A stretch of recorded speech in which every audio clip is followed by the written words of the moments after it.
विश्वं दर्पणदृश्यमाननगरी तुल्यं निजान्तर्गतम् पश्यन्नात्मनि मायया बहिरिवोद्भूतं यथा निद्रया यः साक्षात् कुरुते प्रबोधसमये स्वात्मानमेवाद्वयम्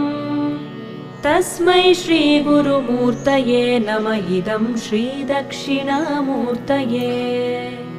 तस्मै श्रीगुरुमूर्तये नमः इदं श्रीदक्षिणामूर्तये बीजस्यान्तरिवाङ्कुरो जगदिदं प्राङ्निर्विकल्पं पुनः मायाकल्पितदेशकालकलना वैचित्र्यचित्रीकृतम् मायावीव विजृम्भयत्यपि महायोगी वयस्वेच्छया तस्मै श्रीगुरु